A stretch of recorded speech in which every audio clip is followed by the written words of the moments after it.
more people a chance to hop on. Oh, I think I saw, I see that it's being live streamed, Adrian. Yep, we're currently live on YouTube. Facebook stream is just taking a little bit of No start worries. for some reason. Okay, screen share is on. I am recording, which is important. And let me get the presentation set up. We can get started soon. I'm assuming for a lot of you, kids are back in school. That's how it is over here in California. Others are getting ready. The end of the summer. I hope everyone had a wonderful summer. And we have our 10X event. I have some slides talking about that. But if you haven't signed up, guys, some of you are really into real estate. For those of you who are just getting started, if you want to get a lay of the land, if you're looking to scale, we have amazing speakers and we go over strategy. And what we've been trying to do is to make sure it covers everyone. So if you're just getting started, if you're looking to scale, if you're active, if you want to be passive, we'll make sure we have content for all of that. So feel free to sign up. It's generationalwealthmd.com/event. You'll start seeing email reminders go out shortly, but yeah, it's a great resource also. Are we still waiting, Adrian? Should I get started, or do you want to just wait Yep, till it's about to go live. You can go ahead and get started. Okay, awesome. Okay, guys, some of you are new to the community. A lot of you are, we've had conversations in the past, but I'm going to take a minute just to reintroduce myself. For those of you who don't know me, I'm Param. I'm a radiologist in Southern California. I built out my real estate portfolio. I got to financial freedom at 41. And what I realized is that I didn't think there was enough education around how to really incorporate real estate into people's portfolios. The reason I did it is because it really accelerated my path to financial freedom. It really gave me significant meaningful passive income faster. And that's what the community is built around. It's about breaking those barriers so more and more of us can invest in real estate and really use it, to increase the returns from our portfolio and to get us to that point where we are able to take back control of our time and income. Where we're actually this number is kind of is older at this point, where we have a community of close to 20,000 members, mostly physicians, and a big part of what we do is educate and present opportunities to the community. GW Capital was born out of the need to give people an opportunity to invest passively in real estate. For a lot of you, it's a question of how much time you have. For a lot of you, it's about breaking down those barriers and making the process much simpler. We're currently at over 1,500 doors, and I think we're getting close to 300 million in assets under management. I'm super proud of that. But it came from a place of struggle for me. And I realized that after a decade of training, I was still at the point where I had no control over my time or income. And I speak to so many of you every day. And, wherever I go, whenever I travel and I meet with people, the struggle is real. And there is a way that isn't just working hard, saving more, and then eventually getting to the point where you're financially free at 65. The goal is to create meaningful passive income and to make your money work for you, even when you're sleeping, right? I like to put this chart up because we're all visual learners. The graphs over here, this is what happens when you invest in the stock market, right? Your returns, you have 10% returns while growing, but in retirement, you're withdrawing between 3 to 4%. That was a shock to me when I first realized that, which is why you need a portfolio of about $2.5 million to have $100,000 of post-tax income, right? Sorry, not post-tax, $100,000 of income in retirement, and then you get taxed on it depending on your situation. But with real estate, with syndications, you're able to get significantly higher returns while investing directly in real estate. You're really able to multiply that. And that's where I feel that's what I want for everyone in this community. I want everyone to be able to add alternative assets to your portfolio.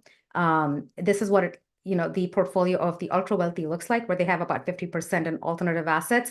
And for most of us, and I know this is the case for me, for decades, we're stuck at this point where, we really have very little in terms of alternative assets in our portfolio, which is why it takes us so much longer to get to the point of financial freedom.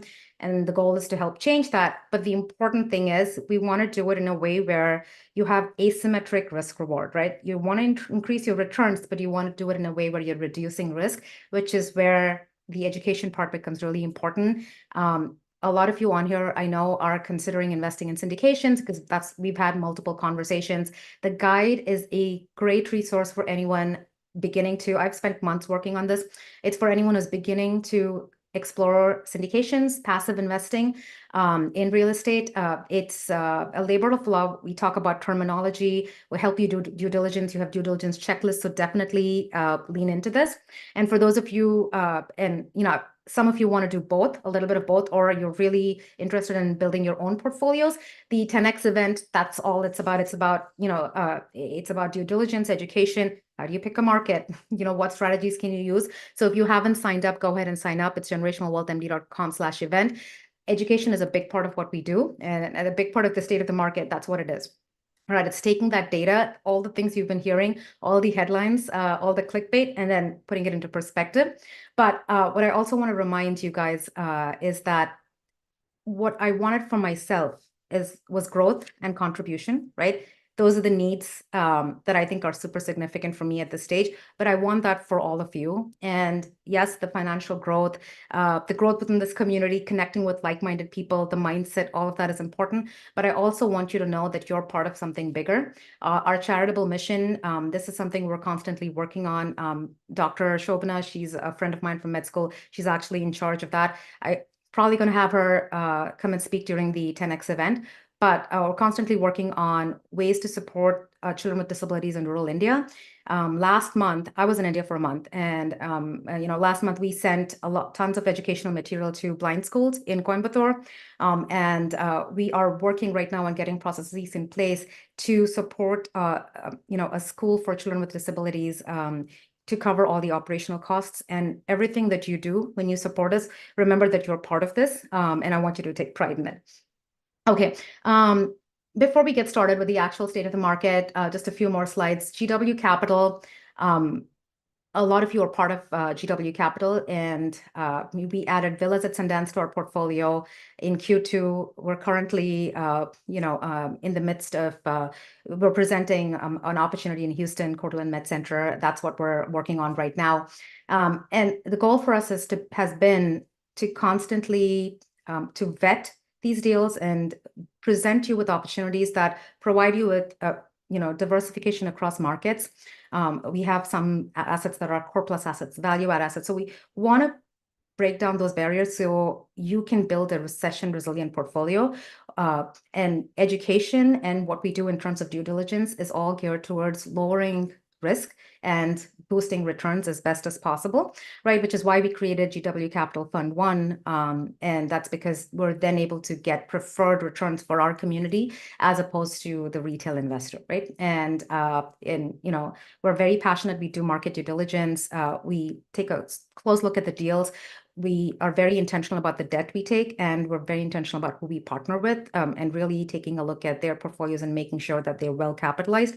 But as we go over the state of the market and as we go over our portfolio, what I think the biggest takeaway, which I hope a lot of you, lean into this, is that we are at a time where we're, at the bottom of the market cycle, and there is a lot of fear mongering, but we're also at a time where we have the greatest opportunity for wealth building, possibly for our generation. And so I hope you lean into it. I hope you take away what I present and really use the data to drive your decisions as opposed to emotion. So yeah, very excited about it. A quick word about the deal that we have right now. It's in the Texas Medical Center area in Houston. What I love about this deal is, again, we were able to negotiate better returns for our investors. So every GW investor gets 10% preferred returns as opposed to the retail investor who gets 8% preferred returns. But this is exactly what I was talking about, guys. Whenever you're looking at a deal, you want to look at something that is lower risk and higher returns. And traditionally, we have deals that are either value add, which are, calculated risks and higher returns, or something that's core plus. We've done a few of them in the past where the risk is lower, but there's a proportionate decrease in returns. And I think this is the first time, and as I'm talking to so many of you, I'm just reinforcing this for myself. We have a deal that has the low risk profile of a core plus deal, but just because of our strategy over here, we are getting value add return. So it's a unique opportunity. Again, everything from the debt to the vintage of the asset and the underwriting, everything is super conservative in line with the core plus asset, but the returns are that of a value add asset. So I think it's a unique opportunity. We're currently on the wait list. We are fully subscribed, but if you are interested at this point, it's on a first come, first funded basis. So if you, I would say if you go onto the website, gwcapital.com/Houston, make sure you soft commit. You will then get instructions on what to do next. And if you are interested, go ahead and do it sooner rather than later, because we are fully subscribed for the deal. It is going to be on a first funded basis moving forward. And then just to give you an idea, we're anticipating around 6% in cash flow, which is going to hit your bank account every month, and average annualized return between 22 to 25%. And this is based on conservative assumptions, based on the loan terms we had previously. The loan terms are improving, and we do tend to be conservative in our assumptions, but that is slightly more than doubling your capital in 5 years if things go as projected. That's the return profile. I told you about the risk profile. Go check it out. Don't want to take up too much time. But again, I think the part about this deal is that it is a core plus deal with value add returns, which is what I like most about it. And that kind of summarizes everything. All of this is going to be on the website. So just go take a look at it. Like I said, it is higher cash flow than we typically have seen in the last 2 years while underwriting in a high interest rate environment. And that's because we're going in and slashing property taxes by 85% year one by partnering with the Houston Housing Authority. And that's why we're able to get to these, the higher returns we have, the higher equity multiple. But go take a look at it. Again, higher preferred returns. Today was the last day to fund to get the bonus, an extra month of bonus preferred returns, which is accrued on the back end. But the final funding deadline is going to be September 6th. And like I said, we have a lot of interest. We are fully subscribed. So everyone moving forward is on a wait list. Just make sure if you are interested to get everything going sooner rather than later. Okay. That being said, let's move to the exciting part of this webinar. We're going to be talking today about the U.S. economy first. Right? Then we'll be talking about multifamily fundamentals. We'll quickly go over our current portfolio, and then we'll have tons of time for Q&A. So anything real estate related, feel free to drop it in there. If it's related to to multifamily fundamentals in general, direct investment, syndications, any of our properties that are currently in our portfolio, we can get to all of that towards the end. But for those of you who may not stay till the end, I will try to go over economic information. I think the biggest takeaway is that well, I think I have that on the next slide. Okay, so the bigger picture, as far as the economy is concerned, the data is mixed. And I think we've been hearing, and I hear this more so from the investors I have conversations with, where people have been talking about unemployment and job growth and the stock market fluctuating so much. And that I think, there's a lot of clickbait and fear mongering going on, but we'll go over specifics. The data about the economy is definitely mixed. Growth is strong, GDP is growing, but there are some indicators that are, unemployment is creeping up. But I'm going to put it in perspective, show you the bigger picture data, so you have an idea of where we actually are in terms of, historic data. As far as multifamily fundamentals, the fundamentals are still strong.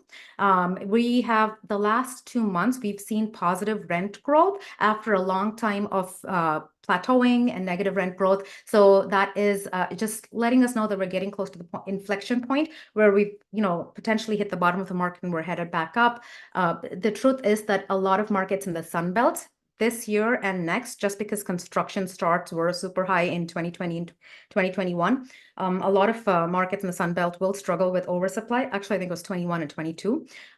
But there is healthy absorption happening in the market, and 2025 and 2026, we'll see construction starts are going down already, so we'll see good absorption, and healthy occupancy numbers and strong rental growth. That's just the bigger picture predictions. Like I said, construction starts are falling, which is, we're just reaching a balance essentially, and that is the cyclical nature of things. Housing shortage, that we are still in, a state of, if you look at long term, it's going to take us about 5 to 10 years to really, have there's going to be a mismatch. We still are in a state of supply shortage in the United States, and so I think it's important to look at those bigger trends overall. We are seeing some degree of distress in the market, definitely not what was expected, and the big reason is that with lending, a lot of multifamily owners have been able to, we've had some foreclosures, but a lot of people have been able to do loan modifications. So there are discounted buys, but we're not seeing the degree of distress that was anticipated. So that is the bigger picture. Let's just get into the nitty gritty and the charts for a little bit, and then we'll move on to our portfolio performance. So I like to start off with the bad. And so when we're talking about macroeconomic data, we'll talk about macroeconomic data first, and then move on to multifamily fundamentals. But overall, the economy is cooling and heading back to normal. So when you're hearing job openings, decreasing, I want you to take a look at this data. This is from 2019, right? So these are pre-pandemic numbers, and then we had job openings go up, and it's kind of getting close to where it used to be. So in the bigger picture scheme of things, the economy is still pretty healthy. Unemployment is creeping up. We were at under 4%, and it's creeping up to 4.3%. But I think it's always important, and this is data from 2020 January, so that's pre-pandemic, to current data. And so take everything. I think I may have heard this somewhere, but I feel like I've coined this: when in doubt, just zoom out. And I think it's really important to zoom out and take a look at historic data. And this is what it looks like, right? So we are really getting closer to where we were in terms of pre-pandemic numbers. And if anything, everything is just indicative of a soft landing. And so in terms of what's negative as far as the economy, we're still in a situation where we have, we still have yield curve inversion, which means that shorter term debt has higher yield than long term. Typically, when that happens, it signals a recession. We may still, have a mild recession in 2025. That is, at this time, that seems like that is worst case scenario based on where we're heading. But honestly, GDP, we've had another quarter where GDP was positive. I believe it was 2.8%. I thought I put this on here, but it's not. But it was 2.8% in Q2 2024. Again, much healthier than what was predicted or expected. So again, a positive sign in terms of overall economic growth. Interest rate hikes. And, I had shorter term data, but then I went back and I recreated this graph because I really want to put it in perspective. And this is data all the way from 1950 to today. This is actually all the way to August, July 2024. The blue line is the Fed fund rate, and the red line over here is inflation. So the reason I want to put it in historical context is because inflation dipped below 3% for the first time in a long time in July. And so inflation is, and there are different ways economists are interpreting this data, but let's just take it for what it is, right? It's under 3%. It's definitely not where the Fed wanted it to be, but in light of other economic information, this may not be as relevant at this time. That being said, Fed fund rate, which is an indicator of where interest rates are, has plateaued. We're expecting 3 cuts potentially this year, and then potentially another 4. So within the next 12 months, potentially 7 cuts. That's what most people are expecting. That being said, I think the important thing to remember, which is what I take away from this every time I look at this, is that historically speaking, right? And if you look at the 1980s, look at where interest rates were, where inflation was, right? Historically speaking, interest rates are probably even slightly lower than historic averages for this country, right? And that's the important thing to remember. And so when we are acquiring, and people have taken different approaches to investing in real estate at this time, there are those who are who feel like this may be the best time to have a fixed rate debt because rates are supposed to drop. what we've done with our portfolio, which I think is the conservative thing to do if we want to stay conservative, is we've stuck with fixed rate debt. And we've tried to get our debt terms are typically 5 to 7 years, which means that if interest rates drop, it's not really going to benefit us as much. But if for any reason they don't, we're planning. We have a plan in place that works with the current interest rate, right? And so, and considering that if that works, then we'll obviously do much better when rates drop, because as rates drop, multifamily asset prices start going up. So, we're underwriting conservatively. We're assuming conservative debt. We've taken that element out of the equation. We don't want another variable in there. That being said, I think it's important for all of us to keep things in perspective. And so, because I think all of us have recency bias, and knowing where interest rates were recently, it seems like we are in a situation where interest rates are super high, the important thing is to keep all of this in perspective. So that was my little spiel. Now, that being said, I think before the question was when are interest rates going to go down. I think at this point we know that we are anticipating some cuts before the end of the year. Again, I don't think the theme has changed for people in the multifamily syndication space. If you have an asset and you can hold on to it till 2025, as rates go down, prices will go up, equity will rise, and the ability to refinance or sell assets, you're going to have multiple exit strategies. So that still holds true.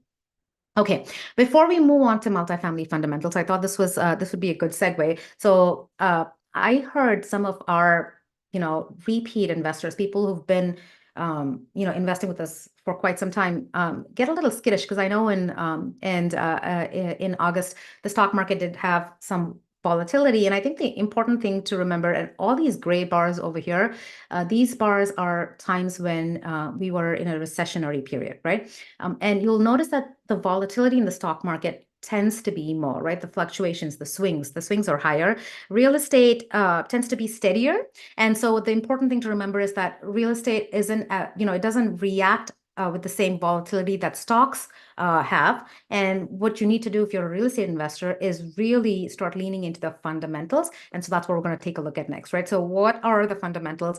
How has that shifted? A lot of it's kind of stayed the same. And so I guess it's good that we don't have a lot of change, and some things, we're seeing some positive trends. So let's take a look at it. Okay.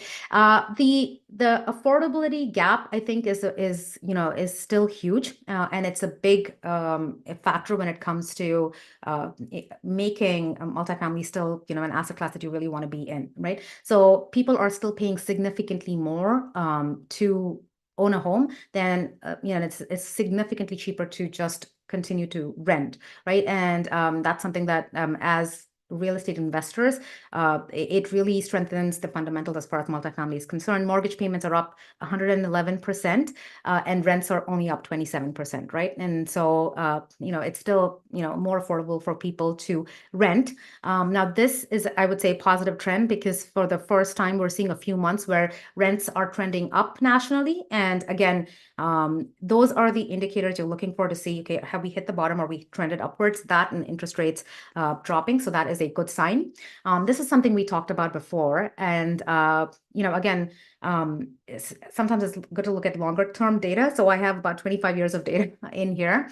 Multifamily construction starts have taken a dive, and this is a positive sign, right? And I think the important thing to note that this is going to be cyclical. So on the one hand, as we're thinking about oversupply, especially in some markets, in the Sunbelt markets, right? So those markets which have been very strong, especially during the pandemic, they saw a lot of migration happening.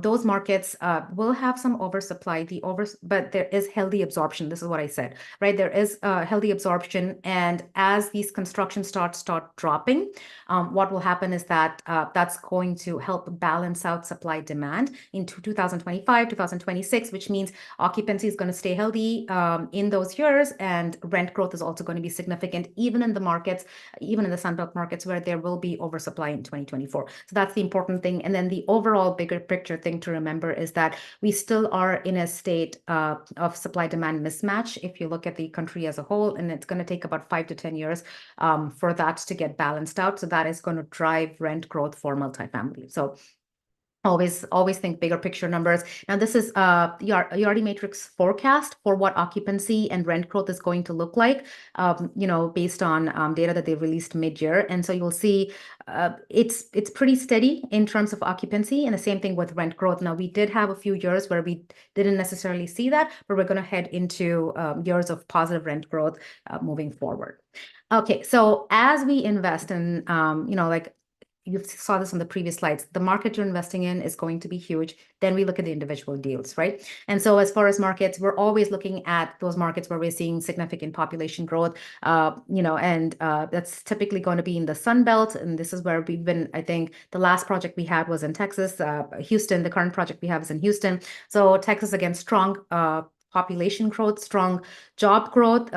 And we've also been looking at some deals in North Carolina. We have a ton of our assets in Georgia. Again, this is something that you need to be intentional about as you're, as you're trying to build your portfolio, right? And then as we look at migration data, U-Haul is a great site, and they put out annual data in terms of where they've seen migration. Texas still leads the list, and then you have Florida, North Carolina, but this is what you're leaning into. You're looking at job growth, population growth, and migration data as you're trying to pick markets, and that's what we do on a regular basis, right? Now, as far as distress, again, I mean, this hasn't really changed. The assets that will see distress in 2024 and maybe the first half of 2025 are going to be those assets that had short-term debt on it, variable rate debt, and some of them have been, have successfully had loan modifications. Some of them have foreclosed. Again, it's a very small percentage. It's between 1% to 3% of the entire multifamily space. So it's not something that's going to really have a huge impact on the fundamentals, but it does mean we will have some discounted buys. And the important thing to remember is that distress is going to be limited to certain situations. And a big part of that is going to be the kind of debt. And then some of it's going to be market specific, but a big part of that is going to be debt. Okay, so what do we think about with all of this? How do we put all of this together? I think the important thing to remember is that we're potentially at the bottom of the market cycle, headed upwards. And so multifamily fundamentals are strong. We're likely going to see a soft landing.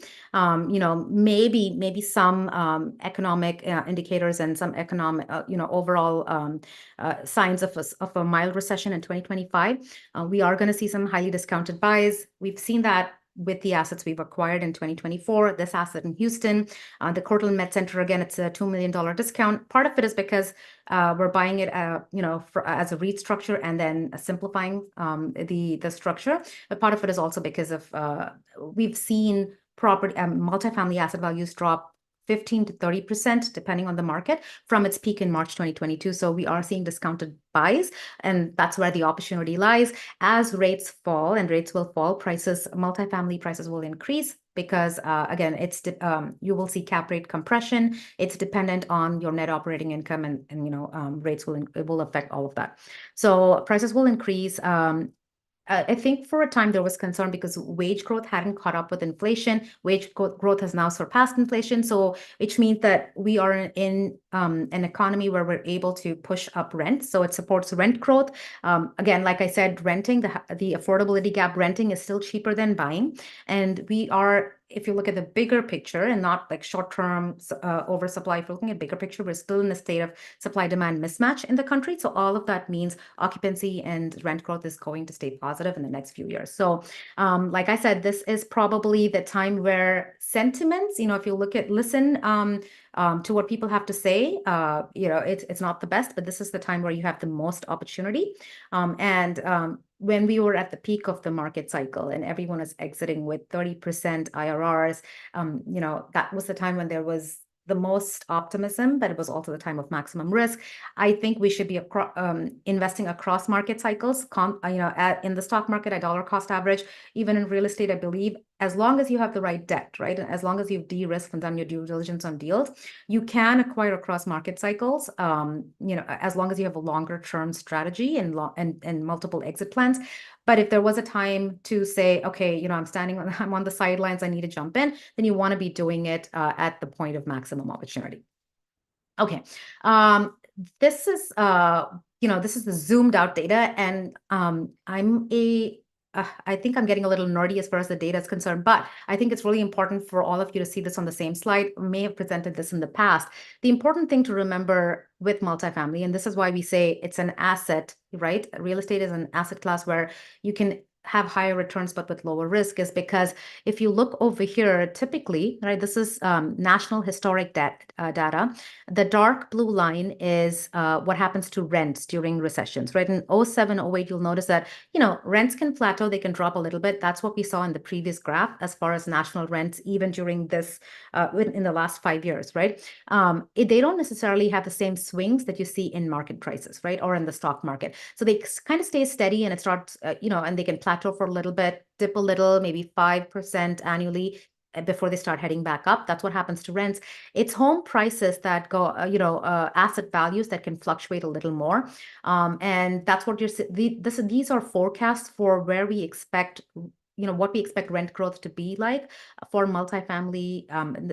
These are national forecasts, and you'll see that we've had 2022 and 2023, a period where we've plateaued, right? If you're looking at the country as a whole in terms of rent growth, but it's set to trend upwards. And in terms of asset values, again, this is potentially where we are right now in 2024 as far as asset value. So we peaked in in early 2022, and multifamily asset values dropped, but this is what the forecast looks like. And this is the same data across multiple decades, right? And so this is rent data. So you see how it's like steady, it may plateau during these gray bars, which are recessionary periods, and then starts trending upwards. And if you look at asset values, typically hasn't been affected a lot by recessions, but in 07, 08, asset values did drop. And this is what happened during the pandemic. It shot up and, and so again, I think it's important to remember this and know that as long as you have an asset, so what does this mean? As long as you have an asset that is cash flow positive, and which is why we're very bullish on assets that have significant cash flow, like the Houston Met Center deal. If you're getting 6% cash flow hitting your bank account every month just from cash flow, you have a buffer, right? And so as long as you have that buffer, as long as you have debt that allows you to hold longer term in case you need to, as long as you can hold, you will do fine, right? So you will just be able to ride the volatility in terms of asset values, and you can plan your exit. And that's how you should be looking at investing in real estate. Now, when you invest in real estate, when you're at the bottom of the cycle and you're able to get discounted assets, this just shows you how, you're buying and the market trends aren't really assisting your evaluations. You can, on average across market cycles, you can double your money in 5 years if you invest in syndications, right? In value add assets. That's what it looks like. When you are buying discounted assets, then you're getting tailwinds that really significantly increase your returns. And that's the position where we are in right now, which is why you want to be using data to invest and not really investing emotionally, right? And so buying good assets at the right price creates outsized returns. I want you to remember that. So again, this is a quote you've probably heard multiple times. Be fearful when others are greedy, and greedy when others are fearful. Basically, what it says is be counter-cyclical and really lean into the data. Last few slides as far as market data is concerned. I think this has really not changed in the last year that I've been doing this. Every time I come and look at this and say, okay, what has really changed over here? Not much. And so you're still investing in the right markets, the strong markets. That's going to be the primary thing you look at. You're going to look at demographic data for that. You are still going to be investing in deals that have positive cash flow day one. And when you have a deal that has significant cash flow, that's the buffer you want to look at. Discounted assets, we're still able to purchase, discounted assets. Debt, you really want to take a good look at debt. And like I said, there are different philosophies. There are those who would think this may be the best time to invest in variable rate debt, and that may be true, especially for certain assets.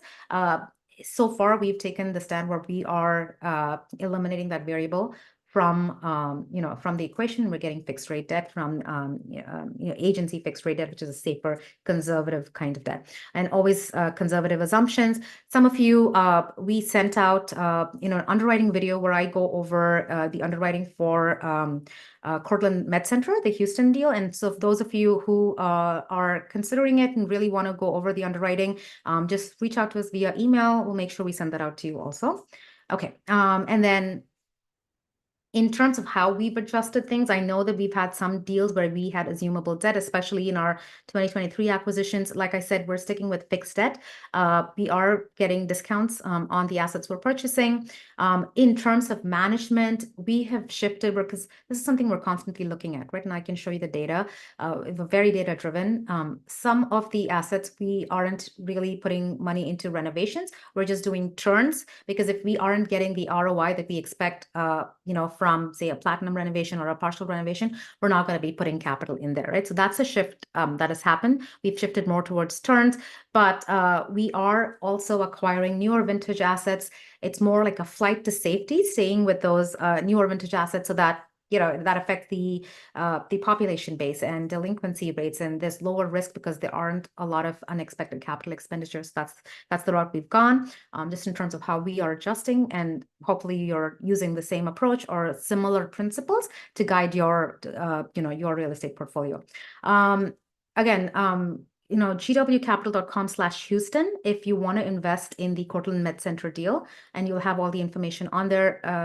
Like I said, it is fully subscribed, so everyone's currently on a wait list, and it's first funded, first served. So if you are interested, make sure you hop on sooner rather than later. Okay, so quickly go over how our asset has been performing.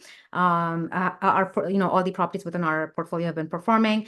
Bronte, East and West in Mesa, Arizona. This was acquired in July 2022. It was acquired, a few months after the peak. So, we already got this at a discount. But I would say this is probably the asset where we, which is closer to the peak of the market in terms of acquisition. That being said, average rents have gone up 14% since we acquired the asset, but we did see plateauing of rents in 2023, and the first half of 2024 projections are that rents will go up, and so we have favorable forecasts for 2024 and 2025. Delinquency, we really, we've reduced it by 94%. Occupancy is trending in the right direction. NOI growth 11.3% since acquisition. We over here again, in terms of rehabs and capital that we've put in, we've really shifted our approach. So we're doing a lot of turns and partial renovations. So actual cost of capital that was utilized is significantly lower than what we'd originally projected. Now, like I said, this property, just considering where we acquired it in the market cycle, with interest rate hikes and oversupply in the Phoenix market, this was an asset where we've really been focusing on NOI growth, and I think we've been very successful in doing that. This asset, the beginning of this year, we were in a position where we needed to infuse some capital into the deal because the loan was maturing, and we thought we may need to purchase a rate cap. Now we've finalized our loan, and I know we sent out our Q2 report, and this wasn't completely up-to-date information at that point, but we finalized the loan modification and very favorable, and we did not need to purchase a rate cap. We actually have a shortfall account where we placed capital, and while other general partners did go through a capital call for their investors, for GW investors, I put in personal capital as a member loan, and we get 8% accrued interest on that, which will go to our investors. And I would say we're in a position where we're really doing well with NOI growth. We did have property management changes. A lot of that has really affected the culture and the operations of the asset, and we're in a strong position to hold on to the asset till 2027 and plan a refinance or sale in between 26 and 2028. So I think we've been hearing, I've been at multiple conferences, a lot of operators struggle with holding on to assets. Some of them have had to return keys. This is not just GW, it's the entire team. The general partner team is a very solid team, and I think we've done a great job in terms of preserving investor capital. So I'm excited to see how the asset performs in the next few years. Pelham Place, Greenville, South Carolina.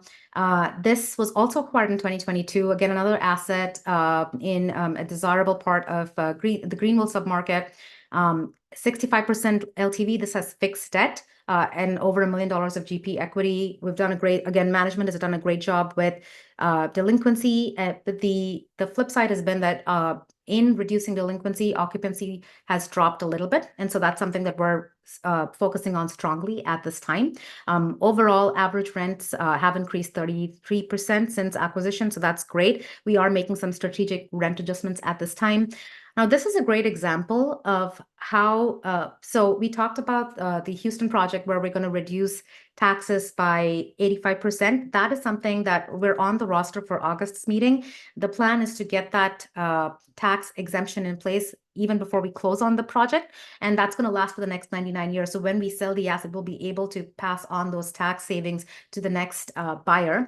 We did something similar in, in the Greenville asset, and we had a 61% savings in terms of the tax bill, which again affects our NOI significantly. But this is just an example, right? We had a water conservation project in this asset, which gave us an annual savings of about $45,000. And that itself translates to, and this is how net operating income for multifamily translates to asset value, right? Just because of cap rates. So it's different from the single family space where it's more dependent on sales comps. In the submarket over here, it's dependent on the net operating income of the asset. And so when we affect that, we were able to get close to $1 million in asset value increase, right? So I leave this in here just to show you what the power of optimizing operations and bumping revenue can be as far as multifamily goes. Again, NOI has increased close to 35% since asset acquisition. So that's definitely a positive. And we have fixed rate debt, doesn't expire till September 2025. We're going to be in a very different interest rate environment at that time. Our goals are to keep bumping up NOI. Now, Class A investors in this deal have received full distributions. At this time, we have paused distributions for B and C investors because of occupancy, but we have a strong feeling next quarter we're going to reinstate distributions because once we get occupancy closer to the mid-90s, and any deferred distributions will be compensated at the time of sale. I think the on-site team has done a great job with the with the renovations, the staging of the model units. Okay, moving on. Elevated Eagles Landing. This is one of our assets in Atlanta. Again, institutional class. I believe this is an A- asset, 2006 build. We have 10-year agency debt at 5.3%, which is, again, I would say at this time, what you really want to look at in terms of deals is the kind of debt that's on the deal, right? With rehabs, like I mentioned, whenever we're putting capital into renovations, we want to make sure we're getting a premium in terms of rent bumps, and we want to be at least above 15%. We're at close to 23% over here in terms of ROI, so we're continuing to do that.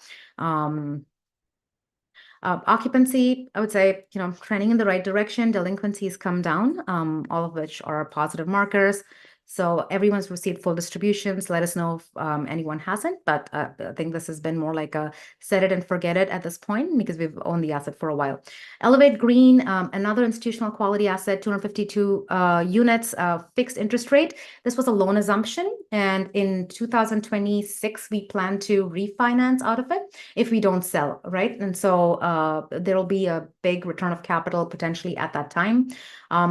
Occupancy has been trending in the right direction.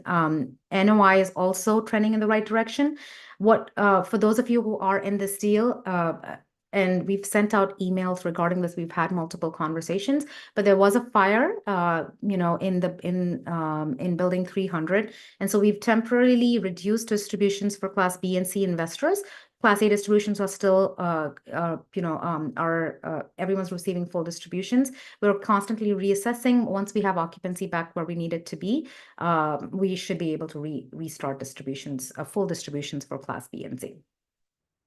Park 33, this is another Core Plus asset that we acquired in South Bend, Indiana. Again, it's a very strong market in terms of demographics and a very conservative debt plan for this asset, a 7-year agency loan, also at an assumption, 3%. And numbers are looking good. Occupancy did drop after acquisition. Typically, the first year of acquisition can be a little tricky because if you're trying to turn over a tenant base that may be non-paying, you can see delinquency bump up and occupancy drop, but everything's headed in the right direction. And so full distributions were released. NOI is also trending in the right direction. Let us know if you need any additional information. Financials should be in the portal.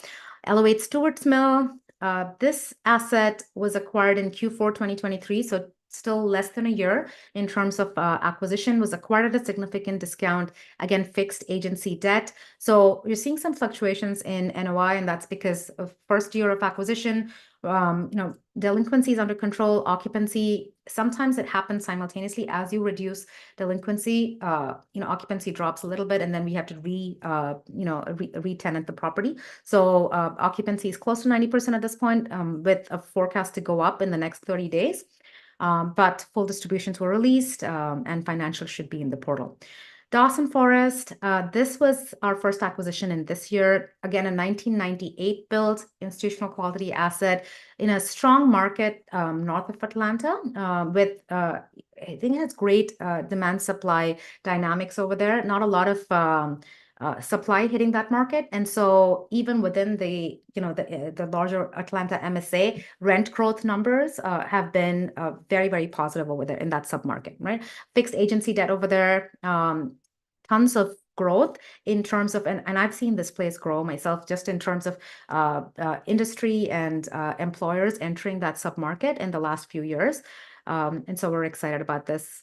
This is just the first the first quarter of acquisition. So full distributions were released, really not much happening. Occupancy has gone up a little, delinquency has gone down, all positive signs. Villas at Sundance, congratulations to all those of you who were in that. We closed it, I believe it was closed out in June. And again, this is another institutional quality asset. This is a Core Plus asset also. So Park 33, Villas at Sundance, Core Plus assets, fixed interest rate. If you go back and look at the return profile for these deals, so Villas at Sundance, Park 33, and what we have for Cortland at the Med Center in Houston, you'll notice that Cortland would be the third Core Plus asset in our portfolio, but the return profile will be very different from the other assets, and that's because the return profile is that of a value add asset, right? But Villas at Sundance, again, it's in the Austin, San Antonio hyper-growth corridor, so we're very excited to see how that submarket's going to perform. It has tons of growth, a lot of tourism, really supporting the economy over there. Full distributions were released for the month of July.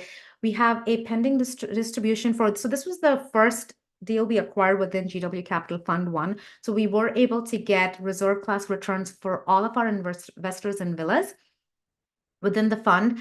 We do have the prorated June distribution that is supposed to go out for our reserve class investors. So if you see that hit your bank accounts, don't be surprised. Everybody got the bonus distribution and July's distributions. You will receive another distribution for June, for a partial distribution for June. I wanted to take a minute to talk about GW Capital Fund 1. We've had some questions, and I know some of you may have invested in other funds, which are blind funds, where you invest in the fund, you invest in all the deals in the fund. You don't get to pick and choose. The allocation is made by the general partners. Now, GW Fund 1 was created as a customizable fund, which means the goal is to allow you to pick and choose which investments you want to be in.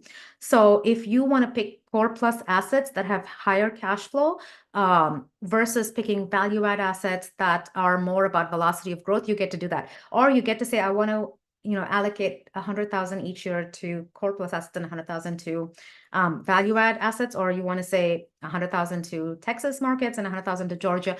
You're able to do that. You pick and choose every deal that you're in and how much you want invested in it. So you can personalize your portfolio based on your risk appetite, your goals, right? That was the goal. The primary point of having the fund as opposed to investing individually in the syndications is that we're able to get enhanced economics for our investors. You have a better user experience because all of your sheets are already, your data is already in there. So it's a single portal. You get a single K1 at the end of the year. Even say a few years from now, you're in 15 deals with us, you will get a single K1 that will incorporate all of that. That accounting is done on the back end by our accountants. And that's what I think, it's our investor experience getting better economics while preserving your ability to have to build a personalized portfolio. That's what we've been focusing on. We want you to have market diversification in there. We want you to have different kinds of assets to invest in. At some point, we may be bringing in other asset classes, but but we're exploring that opportunity. We're talking to partners. We're really doing our due diligence over there, but I'm very excited about what we're going to see. But I think that brings us to the end of it. I think that if you can take away one thing, I want you to remember that the data, everything, you're going to hear a lot of things about the job market, about unemployment. I try to show you zoomed out data. What is, where are we in terms of where we've been historically, right? That's what I want you to lean into. I want you to remember where we are in terms of the market cycle, and really lean into multifamily fundamentals, and stay away from emotional investing, because if anything, this is a very, very unique opportunity for a lot of us to start investing in the next 12 months as rates drop, as interest rates drop and multifamily assets prices start going up. There will be more competition in the market. We will probably not get the same discounts. So try to, and again, I want you to be doing your own due diligence, but try to use all the data that I've presented, and really be data driven and really make use of the opportunities that are here. Okay, awesome. I'm gonna stop sharing. I believe that was my last slide, and get to Q&A at this point. Adrian, if we have any other questions from Facebook or other platforms, please can you feel free to drop it in here?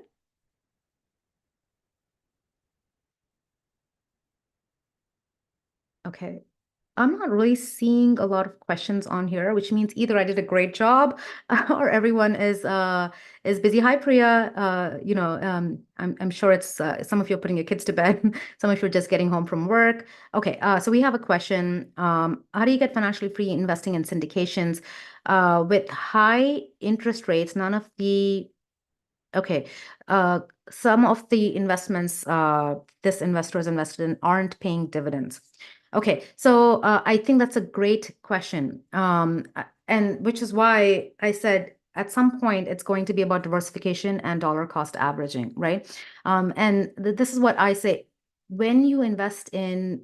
So if you're investing directly in real estate at this time, with interest rates being the way they are, it can sometimes be really hard to get positive cash flow. We're probably seeing more positive cash flow hitting our bank accounts every month in syndications right now, because there's a value add component to it, or the tax exemption like the deal we have right now.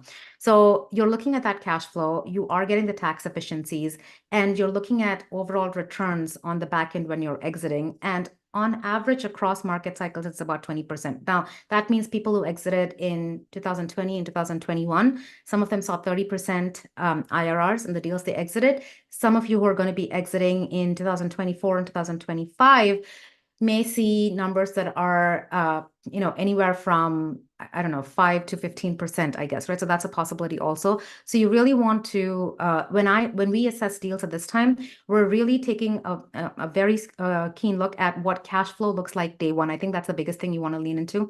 So when you look at an asset, and then ask for the detailed underwriting, right? And how I like to run it is take a look at trailing 12, T12. So that's the trailing 12 months income. Take a look at expenses in year one, and use those numbers to see where you're going to be. So it's not assuming that they're going to be able to go in and bump rents up and do rehabs, because although rents are growing up, so you don't really have to be as conservative in your underwriting right now. But I would strongly recommend take a look at the detailed underwriting. Make sure that the deals that you're seeing, if you look at the last 12 months of income and you look at year one expenses, what is the net operating income based on that? And then take a look at the debt service and see how much free cash flow is going to be there. So you're eliminating a lot of the assumptions that the sponsors are actually including over there. That's a conservative way of looking at a deal. And if your deal still has significant cash flow for you as the investor, then consider that. Also take a look at debt. If you look at some of the deals where you're not having dividends, and let me say this about deals that you're in right now where dividends aren't getting paid out.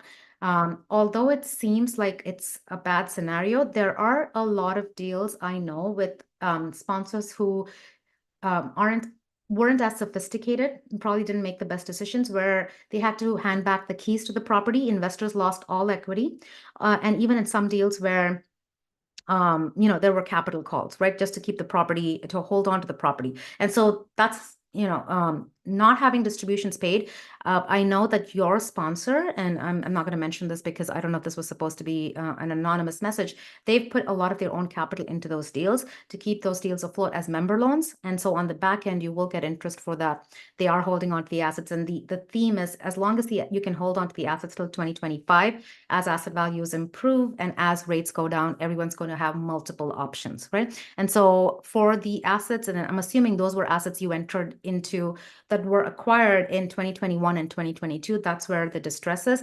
As long as your sponsors are holding on to the asset, when we get into 2025, 2026, you're going to have options, right? So patience over there. In any new assets you get into, take a look at debt. This is where I say, although it seems like getting into variable rate debt right now is probably safer, still be very intentional about the kind of debt that's being assumed and run your own conservative underwriting numbers. Take a look at trailing 12 of income and take a look at year one expenses. What is your NOI end of the day if you look at those numbers? And are you able to meet your debt service? And what does free cash flow look like? I would take a look at those two things and anything you're going into and realize that we're in a very different part of the market cycle right now. And so the numbers are going to look very different on the back end. So make sure you are leaning into that. Okay, guys, thank you for staying with me for so long. Always happy to see people who are interested in data, who want to lean into it. Definitely, use it to make your decisions and reach out to us. If you have any questions about the Houston opportunity or if you're watching this on replay, drop your questions in Facebook and YouTube and we'll make sure we get to them. Take care, guys. Hey, Carl. Hey, Salman. Lubna, nice to see you. Claudia. Hey, Maybell. Nice to see you on here. Rakesh, I see you stayed on. I'm sure Archita will be proud. Hi, Zain. Hey, Priya. I'll talk to you soon. I think you have a meeting set up with me. So, okay, guys, take care. Thanks, Adrian.